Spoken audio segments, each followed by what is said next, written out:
pero no ha llegado esa nueva persona, ¿verdad? Ya, doctora. Ok. Creo que ya estaba. Hola, ¿qué tal a todas y a todos? Muy buenas tardes.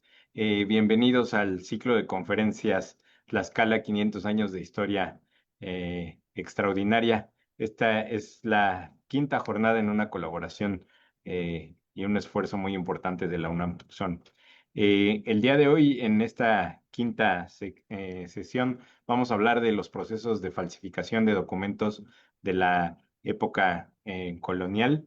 Le damos la más cordial de las bienvenidas al licenciado Gilberto García Hernández, quien es el coordinador del Centro Cultural de Tlaxco y secretario del Consejo Estatal de Cronistas de Tlaxcala. También le damos la bienvenida al doctor Francisco Martínez Hernández, quien es el director del Museo de la Memoria de Tlaxcala, a la doctora Stern, por supuesto, al doctor Arnoldo, a nuestra ponente, la maestra Ana Laura Zúñiga, y a nuestro cónsul adscrito, Liwong Medina. Por ahí también veo al doctor Raúl Macuil, a quien le damos la más cordial de las bienvenidas. Muchas gracias por acompañarnos. Eh, ah, Perdón. Entonces, si llegó ya el licenciado Gilberto García. Ahorita se conecta porque lo sacó el Zoom. Perfecto. O si quieren que empiece el doctor Francisco Martínez y en cuanto entre... Ah, ya entró el licenciado Gilberto García, por favor. ¿Y nos quiere dar unas palabras?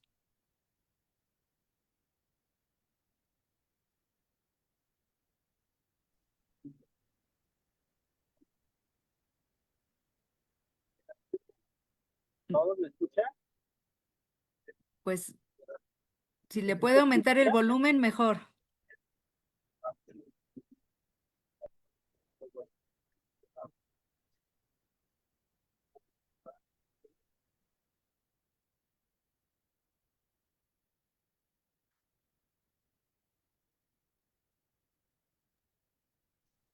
¿Ahora sí me escuchan mejor? Sí, Por mucho mejor, licenciado.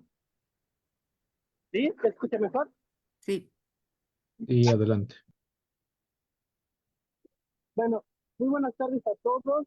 Em, Disculpen, a nombre del gobierno del estado de Tlaxcala nos sentimos muy contentos con esta oportunidad, también a nombre de la Secretaría de Cultura y particularmente del antropólogo Juan Carlos, quien se disculpa que por cuestiones de agenda no puede asistir. Eh, Agradecer, por supuesto, también la participación del maestro Raúl Magui, quien, pues, como siempre, hace un extraordinario trabajo y quien nos permite, pues, estar aquí en esta ocasión para compartir parte de lo que es ese excelente trabajo de investigación. Nuestra ponente en esta ocasión, pues, hablará de un tema muy interesante que, pues, nos compete a los que estamos aquí reunidos. Sin duda alguna abordará temas de suma importancia, como ya nos lo va a adelantar, y nosotros,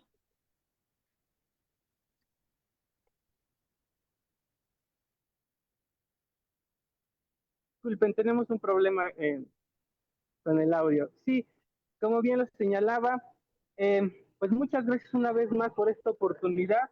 Estaremos muy atentos de todo esto que se comentará en esta tarde y que sin duda alguna se trasladará o tendrá como resultados información que será útil para todos nosotros. Muchísimas gracias a todos y que pues que sea muy productiva esta conferencia. Muchas gracias. Pues muchas gracias por estar aquí presentes y qué bueno que el gobierno de Tlaxcala esté contento con todo este trabajo. El doctor Francisco Martínez, director del Museo de la Memoria de Tlaxcala, si por favor nos quiere decir algunas palabras. Muy buenas tardes a todos. Muchas gracias, doctora Catalina, por esta apertura. También quiero corroborar el mensaje que me antecedió del maestro, del maestro, porque bueno, también yo colaboro en la Secretaría de Cultura y también estamos muy orgullosos de todas estas actividades que están llevando a cabo, ¿no? De estas investigaciones.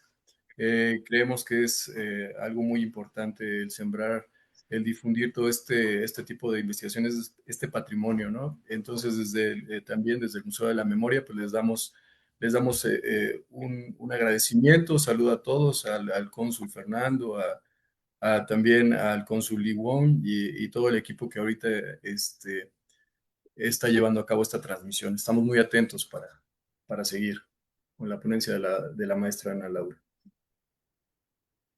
Pues muchísimas gracias y buenas tardes a todas y a todos.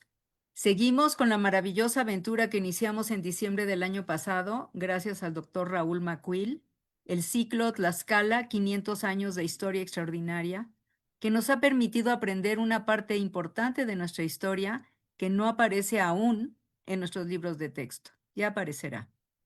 En esta quinta jornada es para mí un gran honor presentar a nuestra conferencista del día de hoy, la casi doctora Ana Laura Zúñiga Loreto. Ana Laura le gustan las cosas complicadas. Tiene una trayectoria poco usual.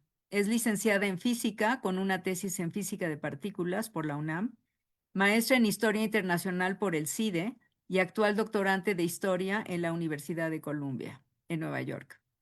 Fue acreedora del Premio Compartido Francisco Javier Clavijero 2023, otorgado por el INA a la mejor tesis de maestría en Historia y Etnohistoria. Como ella misma lo dice en su presentación, su formación en física ha influido en que su investigación histórica actual esté enfocada en los conceptos de tiempo y espacio desarrollados en el México colonial, particularmente las representaciones visuales creadas por los pueblos nahuas a través de la cartografía. Sus líneas de investigación entonces se centran en la historia de la cartografía y la cosmografía en el periodo temprano moderno, así como en la historia indígena de América Latina. A ella también le interesa la historia de las mujeres en el México antiguo y colonial, la historia de la educación indígena y el estudio del idioma náhuatl. En su investigación actual, estudia cómo las comunidades indígenas, bajo la jurisdicción del Imperio Español, particularmente en el centro de México, movilizaron saberes técnicos y artísticos en la creación de pruebas jurídicas. Con ello, busca comprender las concepciones indígenas de lo que constituía lo jurídicamente válido. Ella además trabajó en el Instituto de Investigaciones Históricas de la UNAM, en donde colaboró con la reconstrucción digital del increíble lienzo de Tlaxcala. Muchas gracias, Ana Laura, bienvenida, gracias por estar aquí el día de hoy.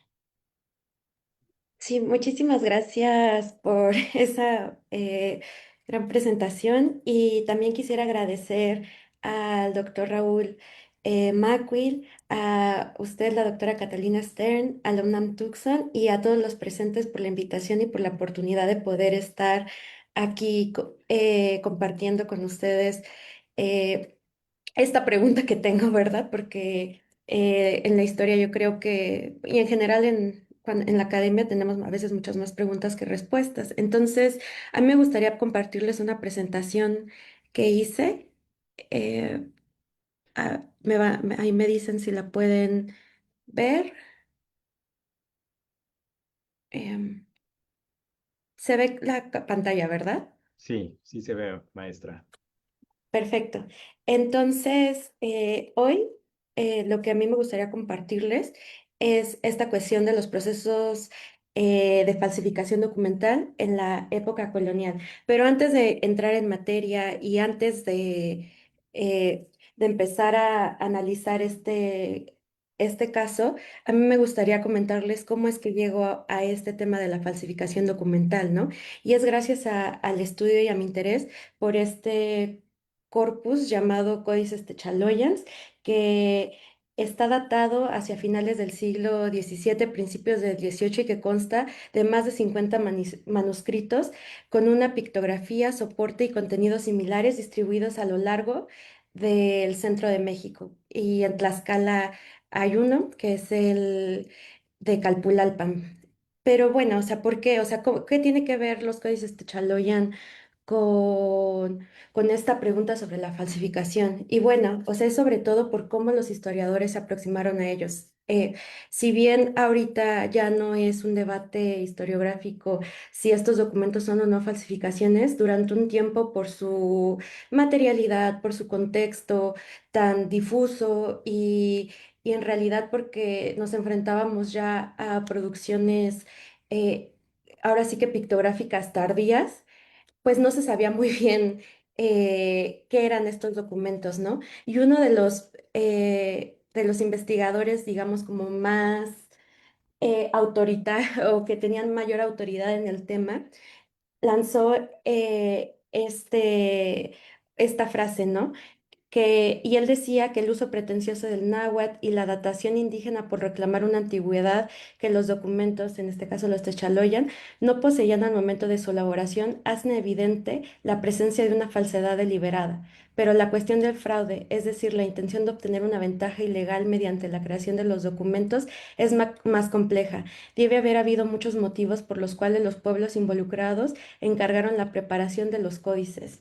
Y bueno, o sea, si bien como mencioné y lo vuelvo a mencionar, o sea, la cuestión de que si son falsos o no, ya es un debate historiográfico de los años 80, o sea, ya se ha hecho mucha investigación. A mí me llama la atención esta cuestión, ¿no? ¿Qué es una falsedad, no? O sea, ¿por qué el historiador tan fácilmente puede lanzar esta categorización, ¿no? Y sobre todo, decir que es deliberada, ¿no? O sea, que tiene una intención ahora sí de obtener una ventaja ilegal. ¿Bajo qué sistema, no? O en qué se basaba para decir eso, ¿no? Entonces, pues cuando uno se va a buscar a lo mejor una definición primera, una definición genérica de lo que es la falsedad, o la falsificación se dice que es un acto consistente en la creación o modificación de un documento, manuscrito, firma, con el fin de engañar o hacerlo pasar por auténtico.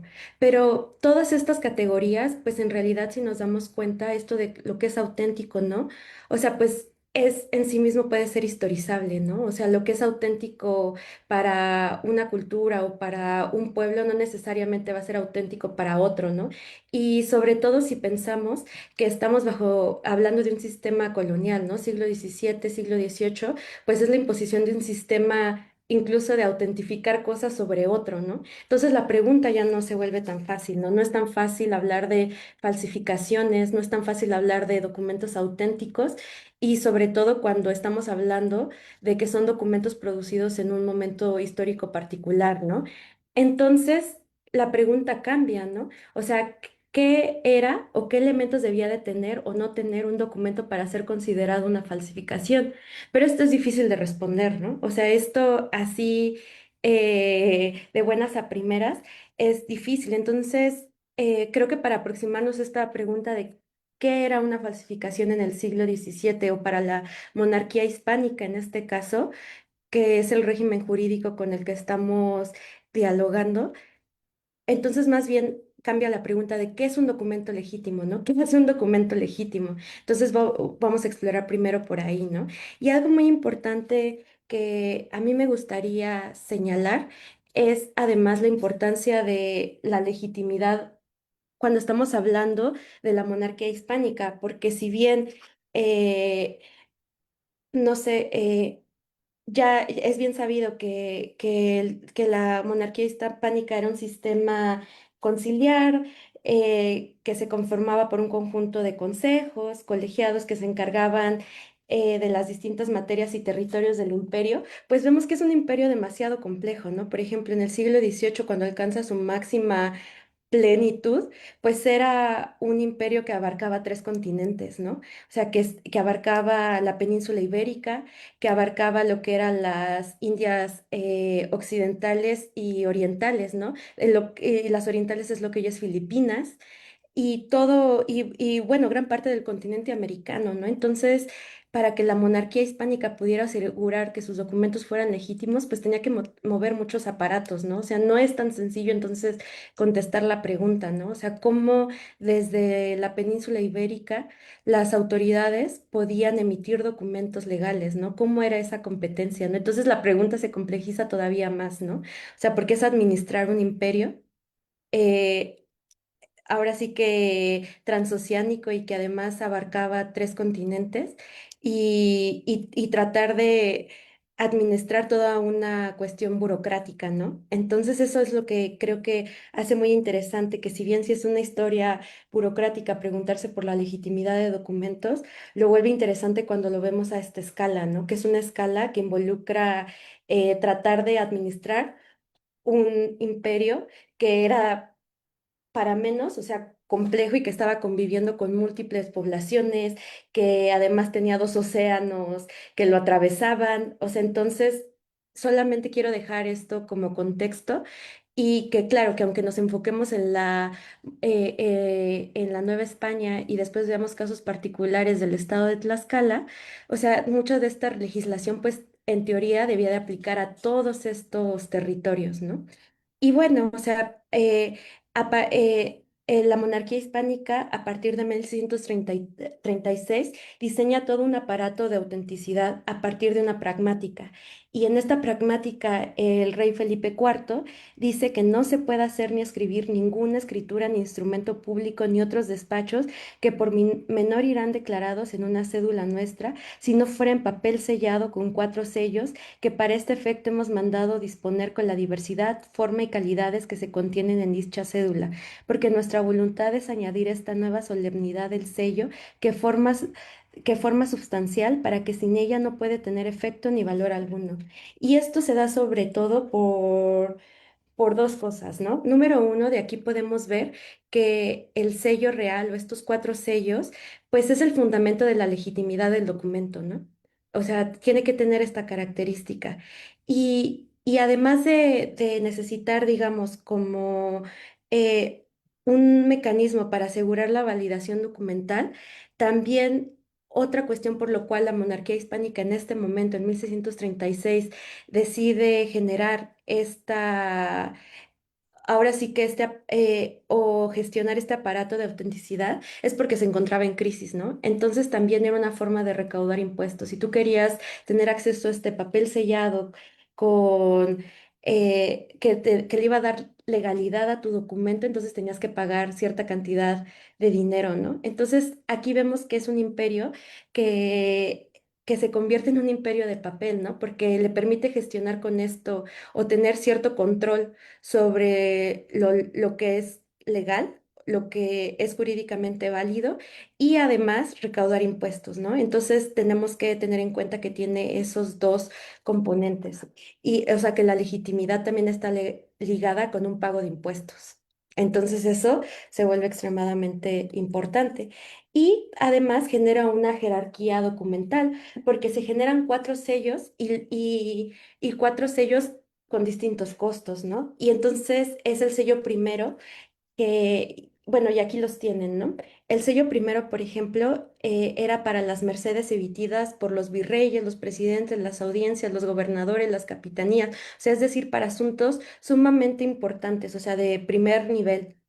Y, y es importante decir que si bien solo se utilizaba en el primer pliego, pues sí se tenía que tener este sello, ¿no? Para que entonces la orden, la gracia, la merced que se emitiera, pues fuera válida. Luego también tenemos el sello segundo, que pues son títulos de menor nivel, ¿no? Que son escrituras, registros o fletes, pero que tenían un valor de 100.000, de 100 a 1.000 ducados, o ahora sí que sentencias definitivas, ¿no? O sea, ahí es donde iba el sello segundo y de la misma forma solo se utilizaba en el primer pliego. Después tenemos el sello tercero y el sello cuarto, que son los que más comúnmente vamos a encontrar en los archivos, ¿no? El sello tercero, pues se ponía todos los documentos que hubieran de presentarse ante jueces o tribunales y peticiones y memoriales que se entregaran a las principales autoridades. Y el sello cuarto, por otro lado, pues eran todos los demás documentos que producían los despachos de oficio, aquellos presentados por los llamados pobres de solemnidad o los indígenas, así como los soldados de Chile y Filipinas en atención a su lejanía y su pobreza. Pero algo bien importante que se debe de entender es que pues tenían diferentes precios, ¿no? El sello primero, por ser el de mayor importancia, pues tenía un precio de 8 reales, ¿no?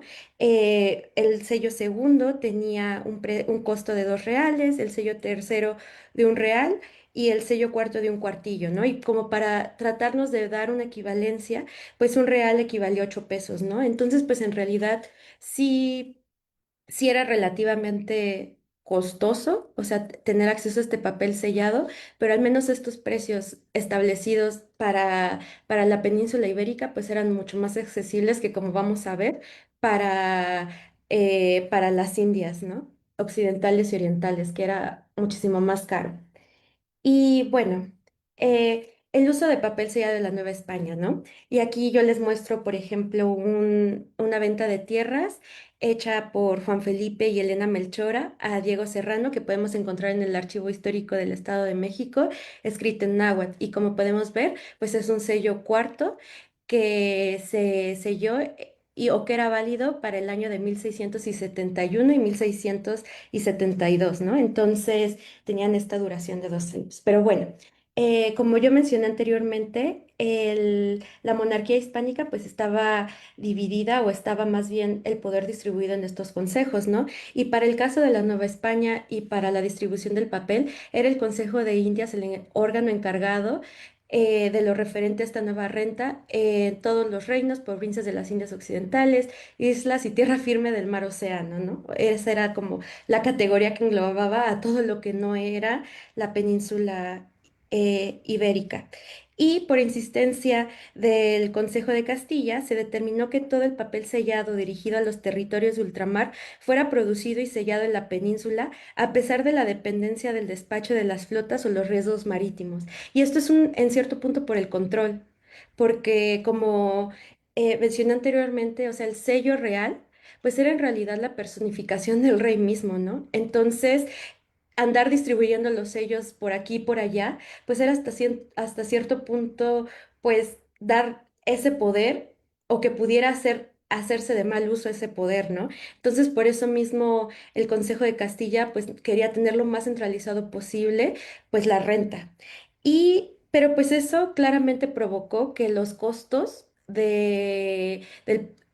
ahora sí de tener acceso a papel sellado en la Nueva España incrementó muchísimo, ¿no? Por ejemplo, se triplicó el valor de los sellos de primero y segundo grado, los cuales ya no eran de 8 y 2 reales, sino de 24 reales y 6 reales respectivamente. O sea, los precios que sí se respetaron fueron los del sello tercero y cuarto. Y, pero de todos modos, ¿no? O sea, producir, o sea, para las autoridades, ahora sí que de los virreinatos americanos pues resultó sumamente costoso, era sumamente costoso tener acceso a este papel sellado y pues eso finalmente generaba que, pues, pues no sé, que tuvieran que darle más renta, más impuestos a la monarquía, ¿no? Entonces, como se dan cuenta, pues es algo pues ahora sí que un negocio redondo, ¿no? O sea, de todos modos, a los virreinatos, pues tenía que contribuir con una mayor cantidad de reales para poder tener acceso a la legitimidad pues de cualquier cosa que quisieran hacer. Pero ahora, aunque la renta se estableció con carácter general, pues los eclesiásticos presentaron muchísimas quejas, ¿no? O sea, porque ellos decían que este nuevo impuesto pues atentaba directamente contra su exención canónica del pago de impuestos, ¿no? Entonces el papel sellado no terminó siendo aplicado a ningún asunto que tuviera que ver con temas eclesiásticos, ¿no? Y esto guárdelo en consideración porque ya verán que el rato va a ser muy relevante este dato, igualmente los indígenas quedaron casi al margen de su utilización, sobre todo antes de 1692, donde ya se les exige, pero al menos durante unos años ellos quedaron prácticamente exentos, así como los soldados de los territorios más alejados y pobres, como era el caso de Chile y las Filipinas. Y otros soldados, o sea, como fueron los de Santo Domingo, también trataron de, de apelar a que también vivían en pobreza y que estaban alejados, pero finalmente no tuvieron la misma suerte y todos los asuntos relacionados con la audiencia de Santo Domingo y con la administración de los ejércitos ahí, pues sí tenía que pasar por esta cuestión de la documentación con papel sellado. Y bueno, se supondría que a través de la Real Cédula del 28 de diciembre de 1638 se determinó que el inicio del cobro a las posesiones americanas debía de ser a partir del 1 de enero de 1640, pero igual hubo muchísimas quejas. Además, esto se dio en una transición de cambio de virrey, y el virrey pidió que pues fueran un poco pacientes, ¿no? Al aplicarse esto, porque no querían que hubiera descontento, ¿no? Porque iba a entrar una nueva autoridad y una nueva autoridad que iba a entrar con un nuevo impuesto costoso. Entonces, en realidad, en la Nueva España no empezó a aplicarse esta medida hasta el año de 1643.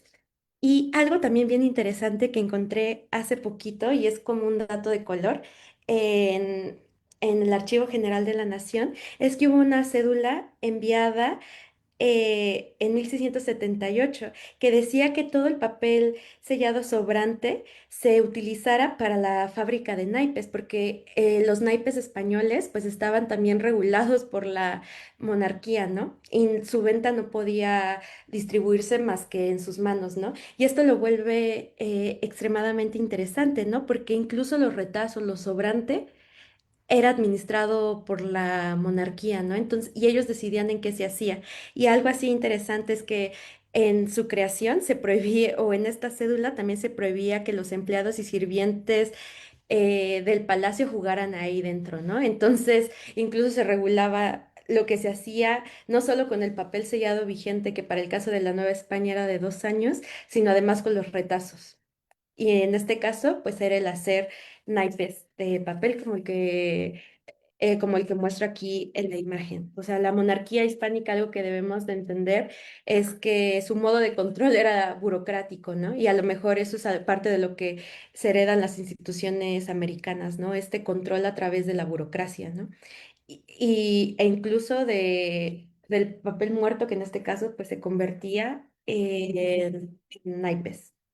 Y bueno, yo les quiero presentar aquí 3 casos, o sea, como para que vayamos viendo cuáles eran las implicaciones de las falsificaciones, ¿no? O sea, o sea, cómo era el proceso de que se acusaba a alguien de falsificación, y además cómo lo podemos ver a distintas escalas, ¿no? Y déjenme empezar por este caso que, si bien no es de Tlaxcala, es de Puebla, creo que nos puede dar un poco de contexto de las implicaciones jurídicas que tenía y de todos los autores que podían estar involucrados. Y bueno, esto permítanme leérselos para que no perder como el orden de la narrativa. En 1630 llegaron a manos del virrey Marqués de Casafuerte 5 documentos que parecían ser órdenes directas del rey de España con su firma, su sello, todo en regla, pero estaban en blanco. Esto quiere decir que quien los tuviera podía otorgar lo que quisiera: un nombramiento, un cargo, una merced. Es decir, era un cheque en blanco, ¿no? O sea, ustedes imagínense, documentos en blanco con la firma del rey. El caso se investigó y se descubrió que detrás de todo esto estaba Juan de Dios de Arévalo, un platero de Puebla, quien había fabricado un sello de cobre con la inscripción del rey, que aquí lo pongo: Philippus V Dei Gratia Hispanarum Rex, y lo había enterrado en la huerta de su casa. Se encontraron también moldes de plomo y letras de imprenta. Pero además, él no era un delincuente aislado. Había una red que incluía a un fraile dominico que saldaba deudas a partir de estas cédulas falsas, y un mercader que las distribuía de Puebla a la Ciudad de México. Además, algo que es muy interesante y un testigo importante que entrevistaron durante todo este proceso fue Miguel Cerón Zapata, que era escribano, que confesó que ni siquiera él pudo identificar como falsas a primera vista de lo bien que estaban hechos, ¿no?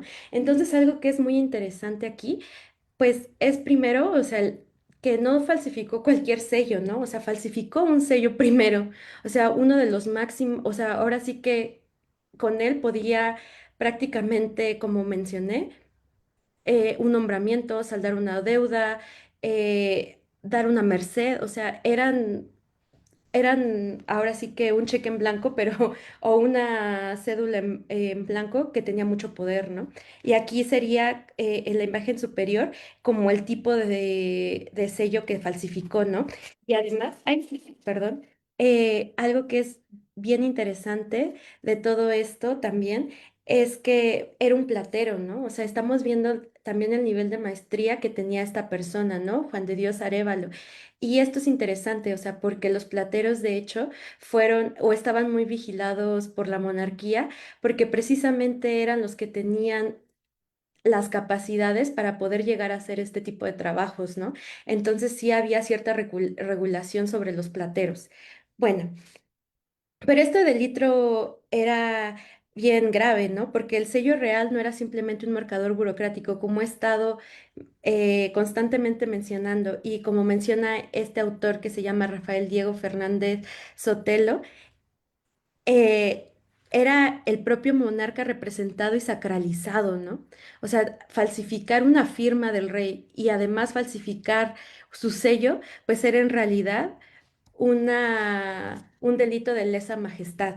Y de acuerdo a las partidas de Alfonso el Sabio, el cual era el código legal que seguía vigente desde el siglo XVII, esto era considerado como traición.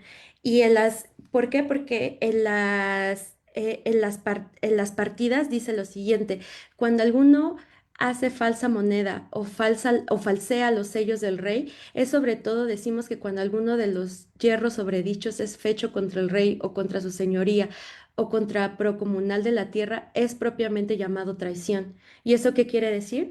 Pues que era condenado con la muerte. Y eso fue lo que pasó. O sea, como era traición, Arévalo fue condenado a muerte por ahorcamiento, pero fue juzgado por audiencia. ¿Por qué? Porque logró escaparse de la audiencia. Entonces, aquí es donde viene lo interesante del caso y que da un giro inesperado, porque Arévalo logra escapar de las casas reales sobornando al carcelero y se refugió en el convento de franciscano de San Antonio en Puebla. El oidor mandó una guarnición de soldados a sacarlo por la fuerza, lo que resultó en la excomunión pública del oidor y sus acompañantes. Y esto para la Nueva España no era cosa menor, ¿no? Que donde el catolicismo pues prácticamente te daba todos los derechos jurídicos, o sea, como que era ahora sí que era una estructura normativa extremadamente importante, ¿no? Por lo que te excomulgaran, pues no era cualquier cosa como lo podríamos considerar ahorita. Y esto desató una batalla judicial entre la corona y la iglesia, particularmente con el obispo de Puebla. Y el provisor fiscal que representaba al obispado de Puebla presentó precedentes europeos donde se habían falsificado el sello real y donde en ningún caso se había aplicado la pena de muerte. O sea, y esto es importante porque si bien este provisor fiscal no estaba abogando porque no condenaran a Arévalo o que no tuviera un castigo, lo que ellos no querían o que estaban abogando era que no tuviera la pena de muerte, ¿no? Estaban buscando que hubiera una sentencia de otro tipo, ¿no? A lo mejor que pudiera ser desterrado, que pudiera pagar cierta cantidad de dinero, o sea, pero lo que no querían era la pena de muerte, ¿no? Y además del provisor fiscal, pues también este Arévalo tenía a su abogado defensor que argumentó que el delito pues ni siquiera se había consumado, ¿no? Porque las cédulas nunca obtuvieron el pase del virrey, o sea que en realidad nada de lo que se produjeron con estas cédulas falsificadas, pues en realidad había sido o había sido legalizado, o sea, que en realidad no había habido delito, ¿no?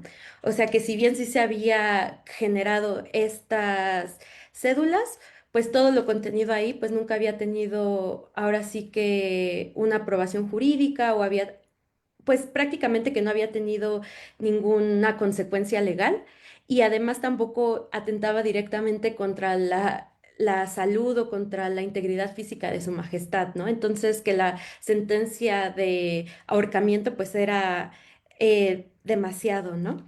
Y, y además abogaba que no existía ninguna legislación expresa sobre la pena de falsificación del sello real en las Indias. ¿Por qué? Porque en realidad el Consejo de Indias nunca lo pasó. O sea, entonces, si bien sí estaba criminalizado o era criminalizable en la península ibérica, pues como el Consejo de Indias nunca hizo la documentación correspondiente, pues en realidad no podía aplicarse esa misma pena a las Indias, ¿no? Entonces quedó como en una especie de vacío legal. Y pues al final el paradero de Arévalo es desconocido y no sabemos si sí lo condenaron, no sabemos cómo terminó la sentencia, ¿no? Parece ser que la sentencia al final no se ejecutó, pero lo que nos importa aquí es que el sistema hispánico sí tenía mecanismos para detectar esta falsificación, ¿no? Tenía a su disposición peritos, cotejaba firmas, incluso en este caso hizo pruebas con cera y tinta, ¿no? Para verificar que el sello efectivamente había sido creado por Arévalo y no que había sido robado, ¿no? O que había llegado, o sea, por algún otro, o a su posesión por algún otro mecanismo. Y además, lo que es interesante es la intervención de las autoridades eclesiásticas, ¿no? Que fueron excluidas de este aparato, ¿no? O sea, que en realidad, pues, no estaba, o sea, no estaban, sino reconociendo abiertamente, pues que al final no tenían este mismo aparato de legitimación, ¿no? Entonces, creo que es un caso que ejemplifica cómo sí se podía detectar, ¿no? Para qué tipo de documentos, pues de toda esta legislación que generó el Imperio Español, pues era relativamente fácil de aplicar, pero como vemos las penas, pues ya era otra cosa, ¿no? Si bien sí se pudo decir con seguridad, este sello es falso y por ende todos los documentos en blanco que se sellaron con este sello, pues al final de cuentas la pena pues es otra cosa, ¿no? La sentencia fue otra cosa y además la aplicación de la sentencia pues son otros niveles, ¿no? Pero al menos se pudo decir con certeza, este documento, este papel sellado es falso.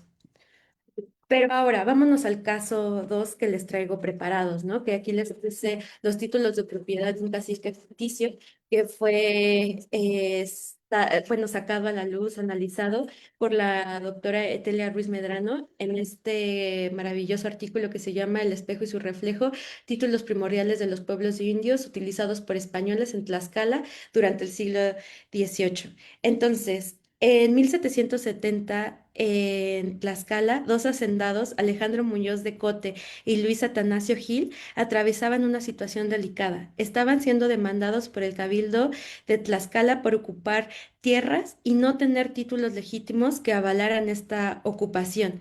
Para evitar que se les expropiaran, necesitaban demostrar que tenían derechos sobre ellas. ¿Qué fue lo que hicieron? Compraron documentos a Juan de Palafox Rivera, un vendedor de papeles de tierra que operaba en la región. No obstante, conscientes o no, lo que compraron fue una ficción completa, los títulos de tierra de un cacique que nunca existió, don Diego Nájera y Becerra, con apellidos tomados de personajes importantes de la región para darle verosimilitud, como lo demostró la doctora Ruiz Medrano.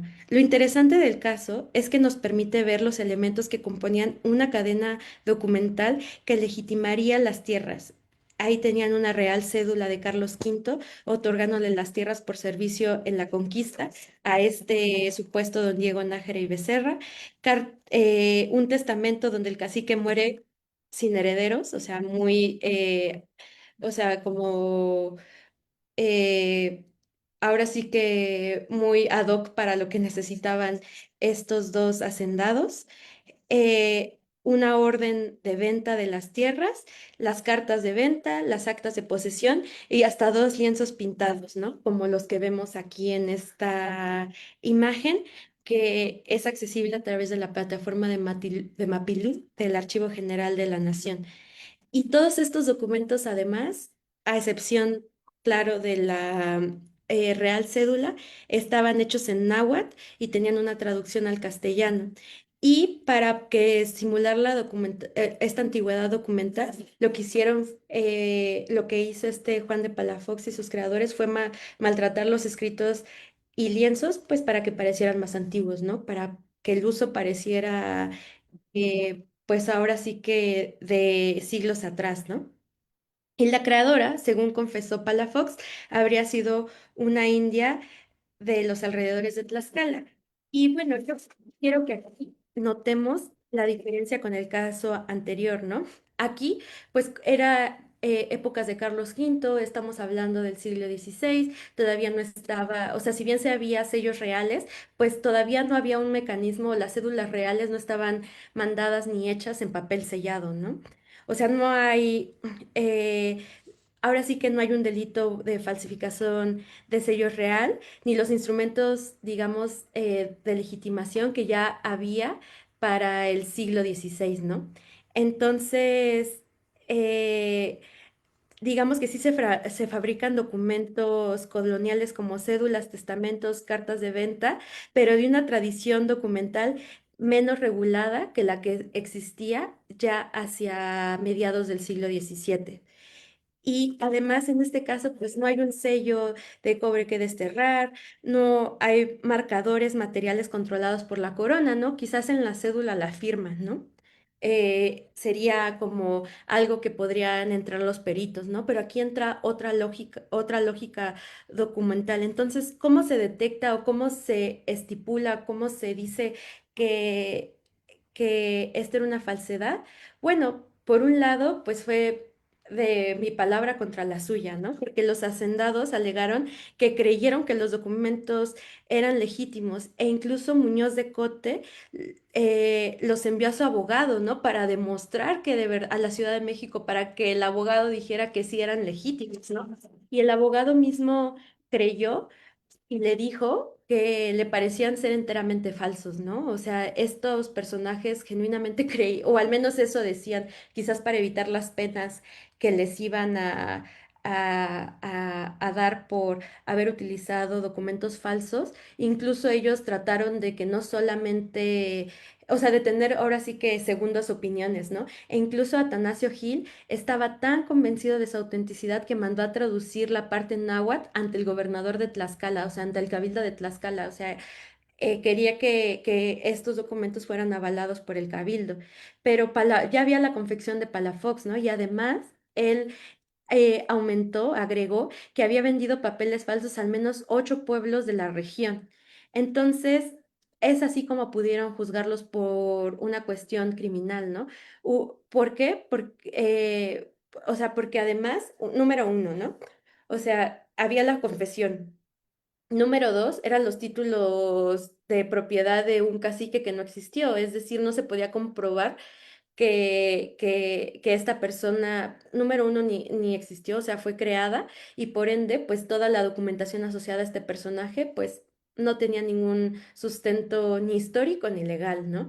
Entonces, este era otro mecanismo para detectar que un documento fuera falso, ¿no? Que en realidad, pues, la persona ni siquiera existiera, ¿no? Y pues aquí sí se ordenó la destrucción de los títulos, pero como podemos ver por las imágenes, estas las presenta la doctora Etelia Ruiz, que yo no pude encontrar en los documentos, pero sí encontré esta, que aquí, por ejemplo, vemos a Cortés con la Malintzin, y en la imagen de abajo de esta diapositiva podemos ver la representación del cacique. Entonces sí, o sea, parte de la documentación sobrevive, pero finalmente eso, ¿no? O sea, ¿cómo se puede demostrar su falsificación? Porque pues finalmente el caso o los documentos se fabricaron a partir de un personaje ficticio que pues no podía ser avalado históricamente, ¿no? Entonces, finalmente sí hubo una condena, ¿no? Y la condena es que los documentos pues fueran quemados. Pero ahora llegamos a un caso muchísimo más complejo todavía, ¿no? Que también está dentro de eh, ahora sí que dentro de un procedimiento por falsificación, pero son papeles que en realidad el aparato legal no pudo desmentir o no pudo decir que eran falsificaciones, pero tampoco los pudo legitimar. Entonces, en 1777, los naturales de Santa María Tlihuetzia, ubicado en el hoy municipio de Yaumecan, o Yauquemecan, perdón, acusan a Gaspar Macuil de vender documentos falsos sobre tierras al pueblo de San Dionisio Yauquemecan. Hay indicios serios. Por ejemplo, el cura de Huejotzinglo declaró que Macuil era hombre revoltoso que siempre habían dado con papeles falsos. Un supuesto cómplice del que no tenemos el nombre confesó que antes de morir en San Andrés Calpan pidió que se le notificara a Macquill y le ordenó que quemara los papeles falsos que tuviera. Macquill fue arrestado y declaró que los papeles los obtuvo de don Francisco de Luna, intérprete general de la Audiencia de México ya difunto, quien se los dio en agradecimiento por haberlos hospedado durante un viaje. Dijo que se los dio al pueblo de San Dionisio en buena fe para ver si les podía servir, ¿no? Entonces, en este caso, los acusadores, que fueron los naturales de Atlihuetzía, pidieron que se determinara, que se examinaran los documentos para hacer patente lo falso de dichos instrumentos. Y aquí les muestro el tipo de instrumentos, el tipo de documentos que mostraron, ¿no? Que tenemos así con una letra que justo con el doctor Macquill, no Gaspar Macquill, sino con el doctor Raúl Macquill, estábamos diciendo que pues en realidad es una letra pues que sí, o sea, o que por las características podría ser del siglo XVI, pero que es pues muy difícil de leer, ¿no? Incluso para los paleógrafos.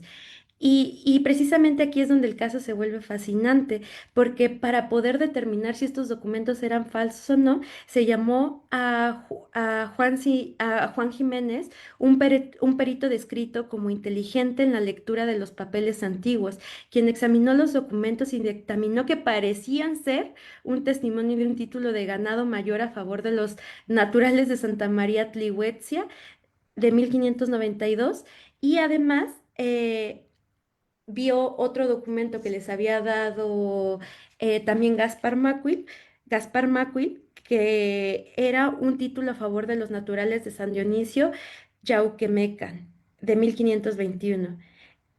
Entonces, el perito, si bien no encontró evidencia de falsificación, tampoco pudo dictaminar o validar su autenticidad. O sea, solo pudo decir de qué eran, qué decían estos documentos, pero como estaba esta indeterminación, la Real Sala dictó sentencia y en realidad como el perito o no había ningún tipo de forma de argumentar que eran falsos, Gaspar Macri fue puesto en libertad y además los pueblos acusadores fueron multados con 100 pesos para que se le entregaran a Gaspar Macri, o sea, pues, sobre todo para que pudiera solventar pues los costos que le había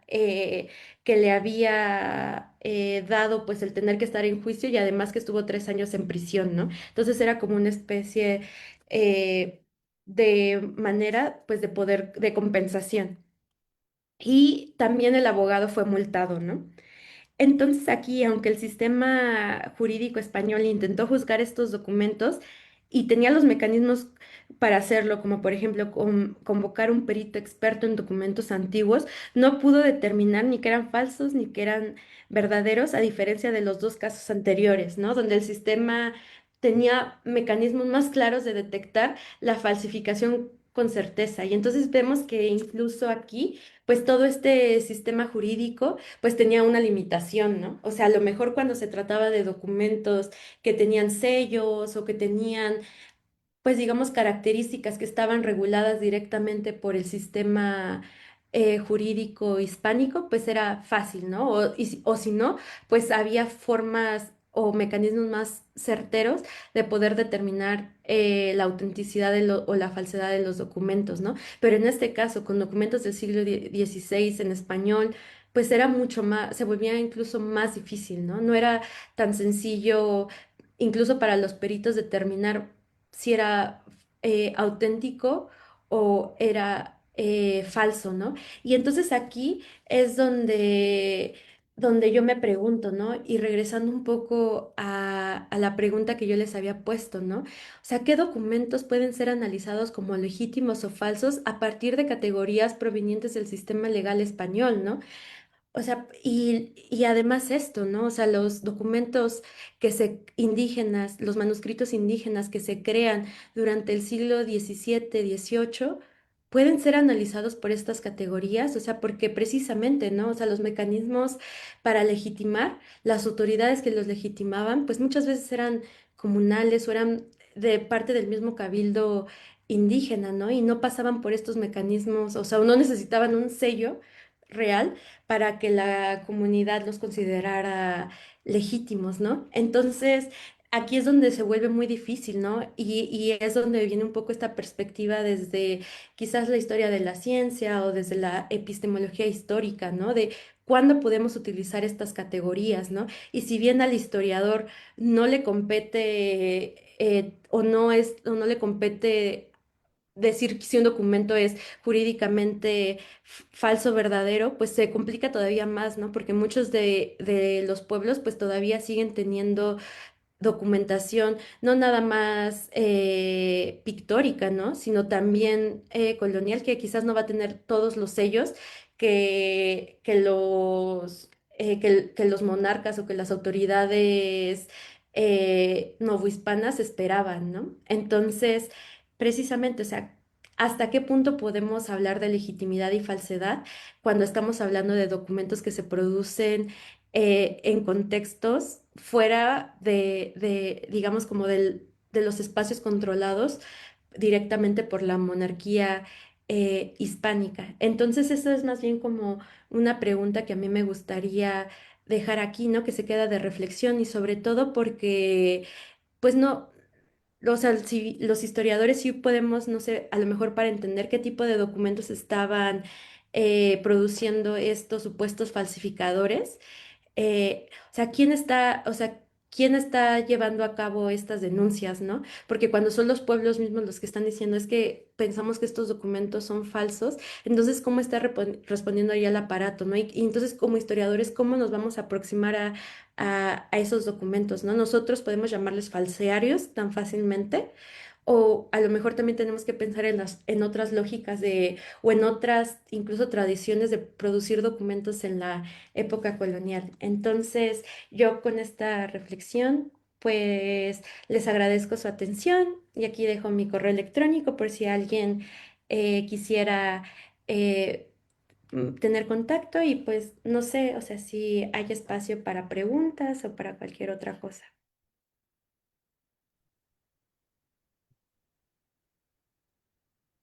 Sí, efectivamente hay algunas preguntas del público que de hecho también podrías leer tú. La primera persona, Óscar Cedeño, pregunta algo con respecto a los sellos de agua en el papel, pero pues no sé a qué sellos de agua se refiere.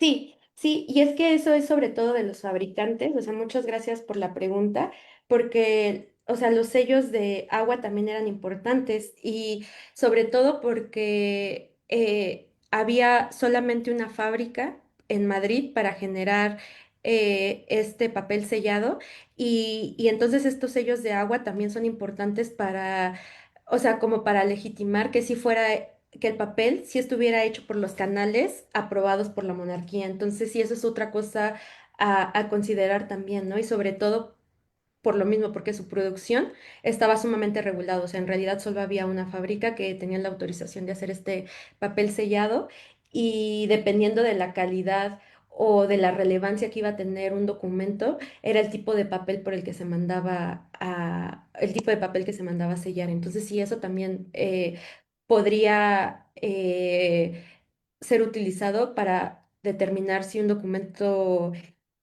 pues en realidad puede ser considerado o sea, legítimo o una falsificación. Alberto Sarmiento pregunta cómo validaban las autoridades españolas la información que registraron los indígenas en el papel sellado, partiendo de que el sello no fuese falso. Pues sobre todo era porque estaban firmados por escribanos. O sea, entonces como estaban yendo con los escribanos, pues había, o sea, estaba esta autoridad autorizada pues para legitimar lo que se dijera ahí. O sea, por ejemplo, en el caso voy a volver a compartir mi pantalla. O sea, aquí, ay, ups, no, mi pantalla. Pues en realidad, esta compraventa que estaba hecho, por ejemplo, en náhuatl, finalmente pues está avalado y sellado por un escribano oficial. Eh, Alberto, bueno, se repite después, en caso de confirmar la falsificación de un documento, ¿Se sabe si la información la retoman de otros documentos de la oralidad o el contenido fue inventado en su totalidad? Híjole, pues es que, por ejemplo, el caso que presenta la doctora Etelia Ruiz, pues, o sea, precisamente se puede verificar, o sea, que es una falsificación porque el cacique no existe, o sea, el cacique, al menos en los registros del cabildo, pues, o sea, no existió, ¿no? Y entonces es así como sí se pudo determinar que pues toda la documentación asociada a este personaje pues en realidad es falsa, ¿no? Porque si desde el principio la persona pues no existió, pues todo lo relacionado con esa persona pues no pudo ser, o sea, o no puede ser tomado como al menos como un documento legal, ¿no? Que avale derechos de propiedad. Pero, por ejemplo, para el, Híjole, para otros casos creo que se vuelve más difícil, ¿no? O sea, creo que más bien, y esto es parte como de la diplomática, ¿no? Que también es una ciencia auxiliar de la historia, ¿no? O sea, que si tú no puedes demostrar o hay una contradicción, por ejemplo, entre los hechos que dice un documento que se tiene sospecha de falsedad contra uno o sea, que ya está demostrada su veracidad histórica, entonces siempre se le debe pues dar prioridad al que ya está avalado, ¿no? Entonces, si hay una contradicción, pues entonces ahí no hay nada que hacer, ¿no? Ahí se podría decir que el documento pues está presentando o está alterando los hechos históricos, ¿no? Y ahí a lo mejor lo que sería interesante como historiadores es preguntarnos por qué lo están modificando.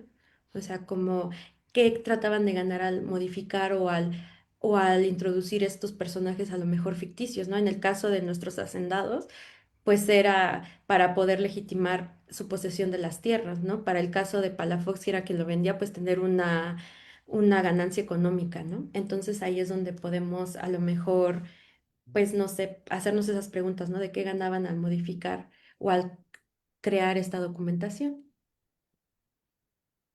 Alberto García pregunta, el documento que tiene un árbol al centro, ¿a qué comunidad pertenecía supuestamente?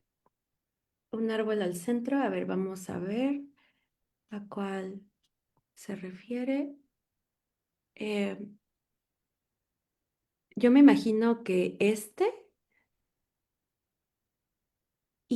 ay, perdón. Y déjame que te confirme, porque sí tengo el dato. Pertenece, un segundo,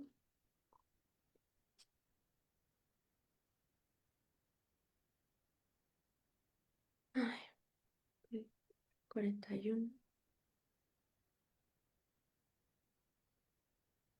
Pues en teoría pertenece a Zacalico, Tlaxcala, y aquí dice que es un poblado situado a orillas de la zona montañosa llamada el, el Contadero, un río que es atravesado por el puente de Mualpeque.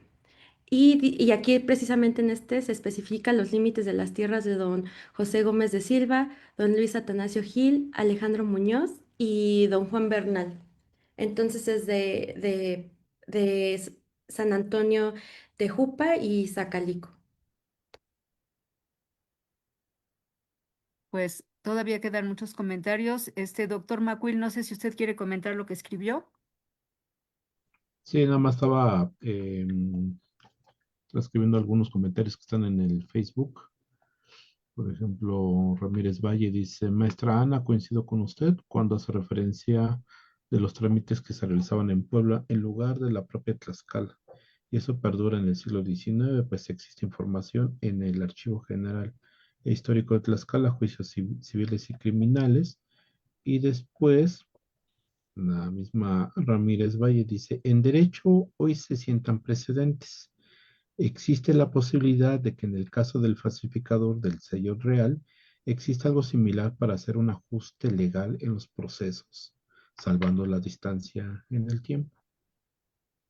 Bueno, esta es una pregunta bien interesante y ahorita no podría tener una respuesta como definitiva, pero lo que podría hacer relevante es a lo mejor revisar procesos que se dieron después, o sea, si en algún momento hubo otro falsificador de sellos y si a lo mejor ahí sí se aplicó sentencia, ¿no? Y ver si a lo mejor el Consejo de Indias solucionó este problema, ¿no? Sobre todo porque finalmente estuvieron involucrados el virrey, estuvo involucrado Carlos V, perdón, Felipe V, o sea, el Consejo de Indias, entonces pues sí fue un caso sumamente, digamos, controversial porque llegó hasta el Consejo de Indias, o sea, y en realidad la sentencia y la orden de que sí se llevara a cabo el juicio vino desde allá, ¿no? Entonces a lo mejor podríamos ver si hay documentación asociada a este caso para legislar, a lo mejor que sí pasara, ¿no? O sea, y que sí se pudiera sentenciar o que pudiera tener la misma sentencia en las Indias, pero creo que es una pregunta bien interesante, ¿no? Si el aparato jurídico español tenía esa flexibilidad, ¿no? De sentar precedentes y después modificarse a medida de que iban surgiendo pues estas problemáticas, ¿no? Porque al menos hasta donde, pues no sé, en el caso, ¿no? Que se mete aquí el obispo de Puebla, pues incluso o sea, como pues metió pues otros actores, ¿no? Que a lo mejor no tenían conscientes que podían entrar a defender a este tipo de actores. Y aquí también veo una pregunta que me parece muy interesante de Sofía Vargas, que dice, ¿qué sucede con las fojas no selladas, pero que llevan la leyenda Vale por el sello tal para este año? Y es que eso, eh, eh, o sea, porque precisamente, o sea, si bien sí había momentos donde había, ahora sí que retazos o papel sellado que se quedaba sin utilizar, pues también había mucha carencia de papel, ¿no? O sea, el papel sellado era muy caro, o sea, e incluso pues los propios, ¿cómo se llama? Los escribanos, pues los notarios tenían que comprar su propio, o tenían que ellos ver de dónde conseguían el papel, ¿no? Entonces, sí había esa posibilidad de que se hiciera como en formato, o perdón, en papel simple. Por ejemplo, aquí eh, voy a compartir pantalla.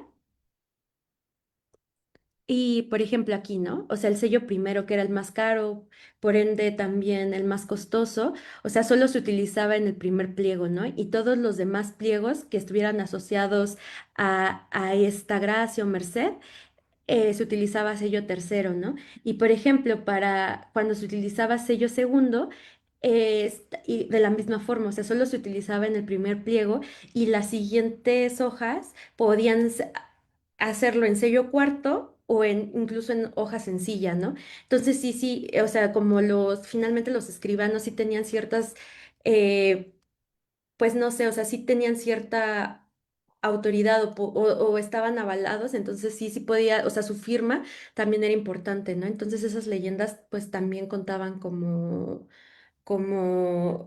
pues como un sello y además incluso los escribanos eran tan cuidadosos que si en algún momento ellos tachaban cosas, se aseguraban de decirlo, ¿no? Para que entonces no cualquiera pudiera llegar a decir, ah, yo taché la información y entonces lo modifique, o sea, simular que el propio escribano se equivocó y entonces ellos decir, no, yo voy a poner aquí lo que más me conviene, ¿no? A lo mejor tachar el nombre de una compraventa o cosas así, ¿no? Porque el escribano se aseguraba de ponerlo por escrito que había hecho ese tachón, ¿no? Entonces pues en realidad estaban muy bien regulados y era pues finalmente una figura de autoridad, ¿no? Y representante finalmente pues de todo este sistema jurídico. Y muchas veces pues era prácticamente de las pocas autoridades que muchos pueblos tenían acceso, ¿no? Que era el escribano, o sea, o digamos como el de primera línea, junto con los frailes, ¿no? De las autoridades, digamos, como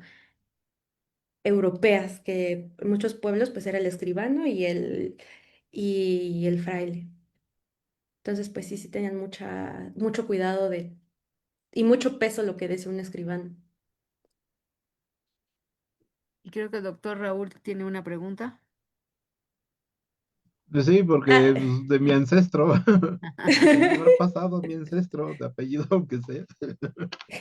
sí, no, pues fue liberado, o sea, porque como no pudieron demostrar, o sea, o el perito que estuvo encargado del análisis del peritaje de los documentos no determinó que fueran falsos, o sea, la información que contenían no parecía, eh, pues no sé, estar alterada.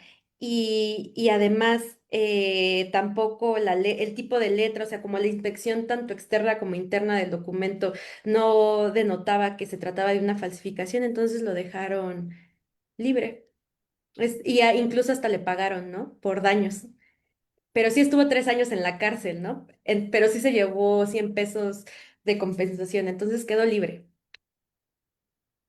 Así que a lo Qué mejor puede bueno. que Y se casó y tuvo siempre muchos hijos y tuvo se casó descendientes. y tuvo descendientes. Hasta ahorita. Yo tengo una pregunta. ¿Los indígenas podían ser escribanos o tenían que ser de algún grupo específico? Uy, esa es una gran pregunta, o sea, y en este momento no tengo eh, una respuesta, pero lo que sí es que podían ser intérpretes o auxiliares de intérpretes. Y si nos damos cuenta, al menos lo que decía Gaspar Macuil es que fue un intérprete de la audiencia quien le dio los documentos, ¿no? Entonces, pues finalmente cuando llegaba alguien que necesitaba un intérprete, pues se volvían entonces los intérpretes auxiliares pues sumamente relevantes, ¿no? Y que tenían acceso a toda esa documentación. Pero, o sea, por ejemplo, los códices techaloyans, o sea, sí están o sea, que están hechos en náhuatl, pues sí están firmados por un tlacuilo, ¿no? Que era como o que se ha hecho esta como símil a un escribano, pero no sé, en este momento no me quiero atrever a decir que sí, pero sin duda sí había indígenas letrados que sabían leer y escribir, y no solamente en español, sino también en náhuatl, otomí, incluso latín. Entonces, no se me haría tampoco descabellado que a lo mejor sí, pero prefiero no decirlo en este momento porque no estoy segura, pero definitivamente que hubiera indígenas que trabajaran en la audiencia sí, como intérpretes auxiliares. Y finalmente, creo que ya es la última pregunta. Guadalupe Medina pregunta, ¿cuáles son las investigaciones y hallazgos más relevantes acerca del papel y las funciones desempeñadas por los peritos en el contexto de la época colonial?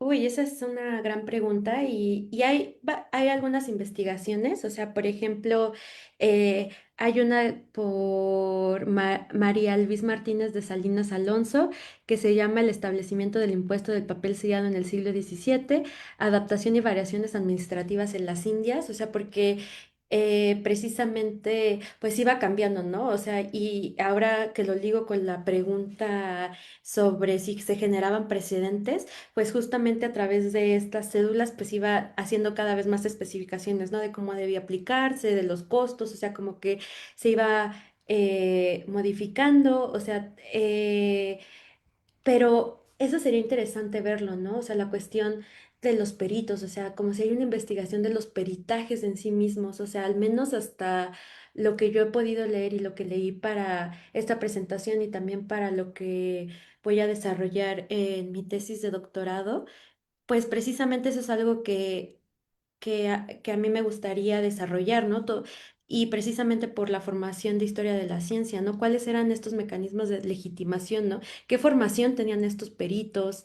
Eh, y si nos damos cuenta, por ejemplo, toda la inspección que se hizo incluso de la materialidad misma del sello que encontraron para el caso de Arévalo, ¿no? Para poder determinar que efectivamente era un sello que fue fabricado no en la península, ¿no? O sea, que no era un sello a lo mejor verdadero, o más bien que ya que sí fue creado a partir de o por o sea, en la península ibérica y que a lo mejor por algún motivo hubiera terminado en las manos equivocadas. Entonces, eso también sería bien interesante, ¿no? La cuestión de la materialidad. Y porque aquí no presenté este caso porque no era de la región de Tlaxcala, pero hay otro, otro acusado por falsificación que se llama o se apellidaba Mendoza Moctezuma para el área de Toluca. Y por ejemplo, ahí lo que hace el oidor, o sea, o el que está manejando el caso, es el juez es ver las características materiales para poder determinar si era un documento verdadero o falso. Entonces, sí, en realidad creo que eso es una cosa que se debe de seguir explorando, ¿no? O sea, cuáles eran los elementos, o sea, qué era lo que inspeccionaban, qué palabras utilizaban estos peritos para describir la documentación, en este caso el sello, y no sé, por ejemplo, en este caso que el abogado de los hacendados dijo que era evidentemente falso. Bueno, ¿por qué es evidentemente falso, no? Porque una pictografía, o por qué podía decir que una pictografía o la documentación era evidentemente falsa, ¿no? O sea, cuáles eran como los propios, ahora sí que el proceso no solamente judicial, sino de conocimiento de técnicas y todo que estaban o que le daban la autoridad de decir a un perito si un documento podía ser falso o no, ¿no? Entonces creo que esa es una pregunta bien interesante, ¿no? Porque ahí habría que analizar, como preguntaba Oscar, ¿no? El tipo de papel, ¿no? Irnos a las marcas de agua, o sea, de la calidad del papel, las tintas, las firmas, o sea, hay un montón de cosas ahí que podemos hacer desde un montón de frentes, incluidas las propias palabras que utilizaron los peritos para poder evaluar los documentos y que sí está en la documentación. O sea, sí lo podemos encontrar en la documentación.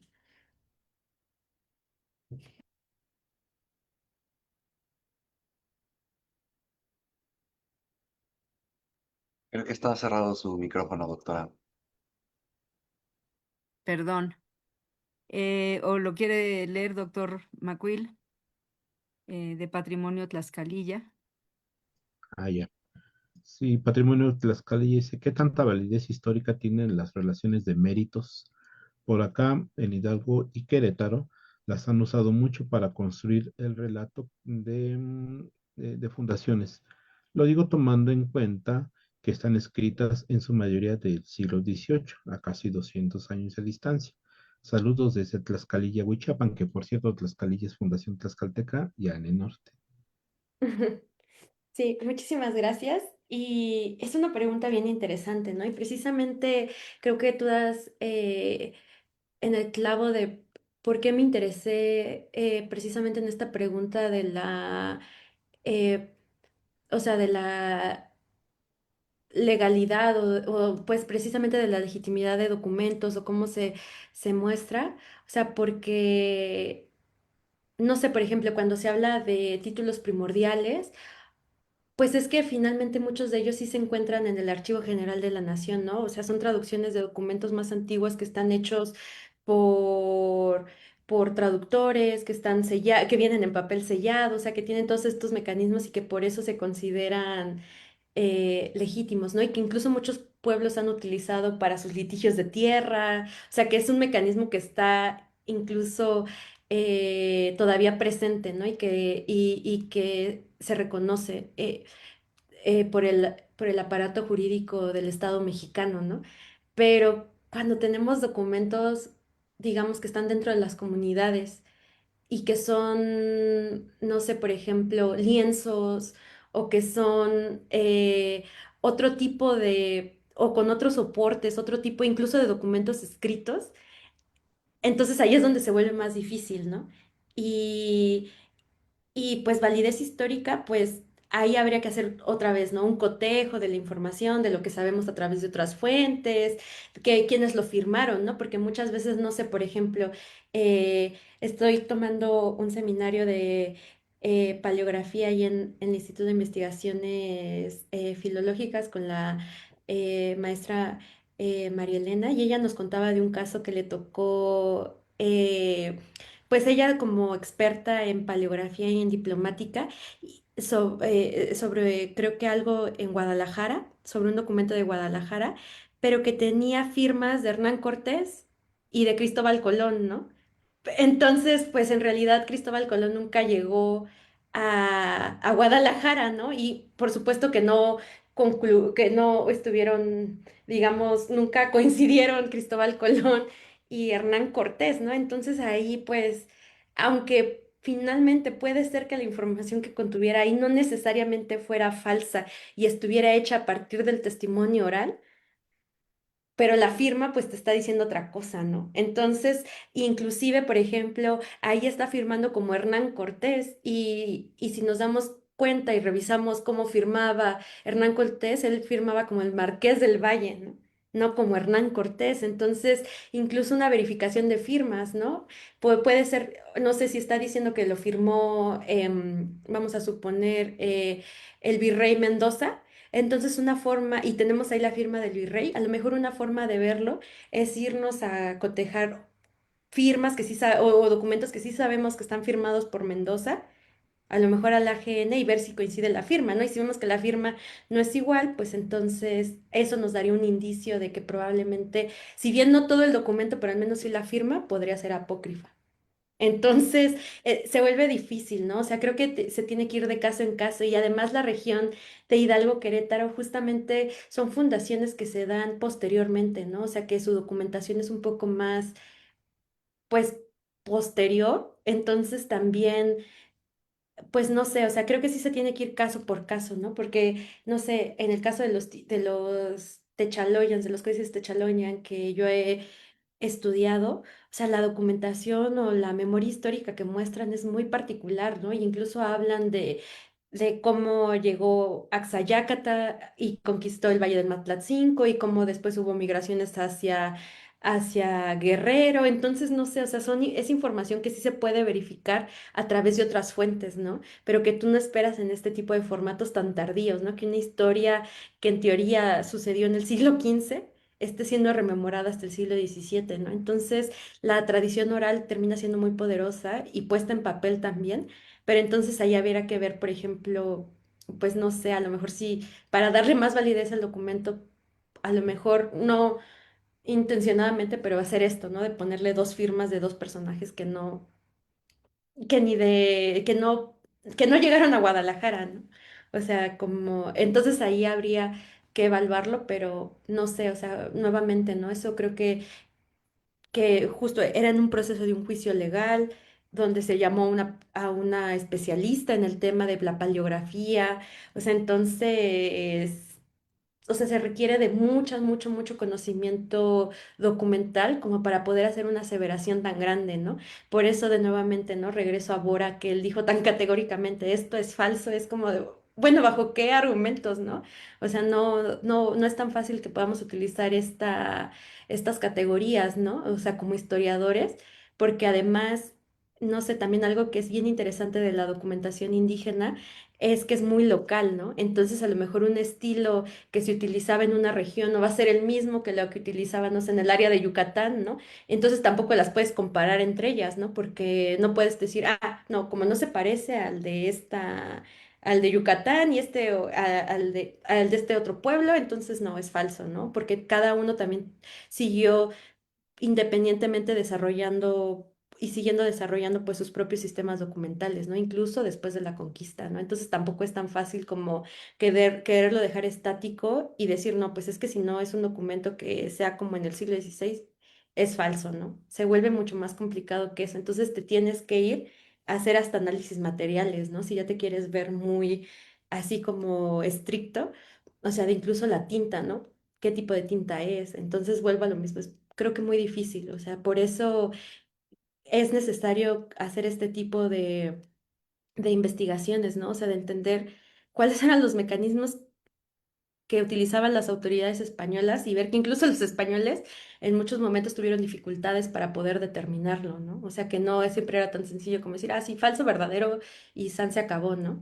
Y que incluso hasta la fecha, ¿no? O sea, tenemos a los grafóscopos que están en las fiscalías para ver, no sé, por ejemplo, cuando hay fraudes monetarios, que vean que la firma coincide y no está falsificada y no sé qué tantas cosas, ¿no? O sea, que se dedican precisamente a ver la cuestión de las firmas, ¿no? Entonces sigue siendo algo que pues no sé, o sea, sí, es un tema complejo, ¿no? Entonces, eso nos lleva a nosotros a reflexionar qué tan fácilmente podemos hablar de falsificadores, ¿no? En la Nueva España y sobre todo falsificadores de documentos indígenas. Ahí habría que tener todavía más cuidado, ¿no? Porque si no entendemos los sistemas de legitimidad indígenas, pues entonces no sabemos cuándo sí, cuándo no era una falsificación, ¿no? Entonces, creo que ahí habría que cotejar con otras fuentes.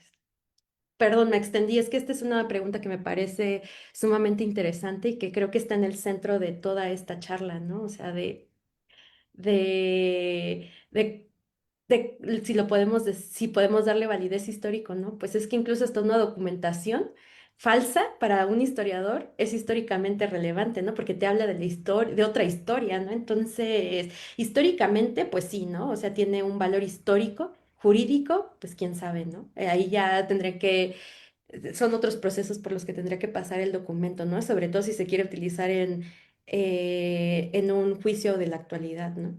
Entonces es con lo que voy a cerrar esta pregunta, pero muchas gracias por las preguntas, han sido sumamente interesantes. Pues muchísimas gracias. Le voy a pasar la palabra al cónsul Lee. Solamente le quiero preguntar al doctor Raúl si quiere hacer algún comentario, ya que él es el responsable de estas maravillosas conferencias. Realmente, no sé si quiere hacer un comentario. Pues muchas gracias y pues gracias por esta interesantísima plática que me recuerda también a lo que comentaba el difunto maestro Luis Reyes García, el contexto, el tiempo y la comunidad. Cuando uno conoce esos aspectos y cuando vemos documentos supuestamente antiguos, con otras fechas, con otro tipo de tinta que no puede corresponder a la temporalidad, entonces ahí estamos como viendo cositas y hay que analizarlas. Pues gracias por esta plática, gracias a los cónsules y sobre todo pues al público que nos hace favor de seguirnos en este ciclo.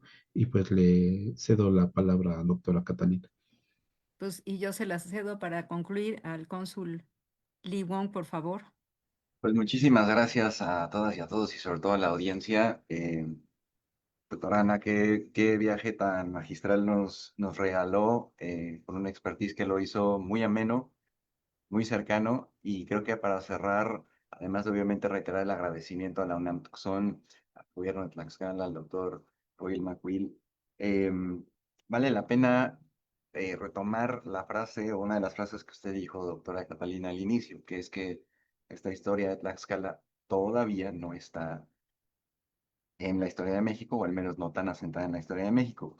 Y mientras yo escuchaba la maravillosa exposición de Ana, y aquí me disculpo porque habla el diplomático burócrata, pero no puedo evitar pensar en la herencia presente, incluso en otro país, puede ser los Estados Unidos, que nos deja todo lo que Ana nos estuvo explicando en términos, pues en este caso de lo que a lo mejor en palabras modernas diríamos expedición documental o expedición de documentos. Y doy unos ejemplos pues muy breves. En el aspecto de la fe pública, por ejemplo, los cónsules todavía tienen la facultad justamente de dar fe, o que fue uno de los puntos que vimos en uno de los documentos falsificados para precisamente certificar el traspaso de una propiedad. Bueno, la manera en que se hacen los poderes notariales hasta este momento en los consulados sigue siendo altamente artesanal. Si bien ya obviamente hay un procesamiento digital y una computadora y una impresora, se siguen utilizando lo que en el argot consular llamamos el gran sello de la nación, que es básicamente, además de la firma autógrafa del cónsul que se va a la escritura, también se usa el sello. Hasta 2014, hace apenas una década, poco más, todos los pasaportes de México en el exterior seguían utilizando un sello en frío y esa era parte de lo que dábamos como garantía a las autoridades, en este caso de los Estados Unidos, de que el documento había sido emitido pues de manera fidedigna. Otra de las reflexiones que son inevitables a partir de esta maravillosa exposición, nueva cuenta, es cómo llega la huella, en este caso del virreinato de Nueva España, hasta esta región actual que llamamos Tucson o que llamamos el sur de Arizona, y no pudo haber sido de otra forma más que con el aparato burocrático que se mencionaba. Para su época fue altamente eficiente. En efecto, una parte era obviamente la recaudación importantísima para que la monarquía hispánica pudiera sostener en una medida las guerras europeas, pero también, y creo que hay que decirlo porque de alguna forma transpiró en la presentación, para que la Iglesia Católica también pudiera, por una parte, coadyuvar en la parte de la administración pública y por la otra, cumplir los mandatos de monarcas muy específicos en términos de resguardar los derechos y la dignidad de los pueblos indígenas. El caso de asilo eclesiástico que vimos, yo no lo puedo interpretar de ninguna otra manera.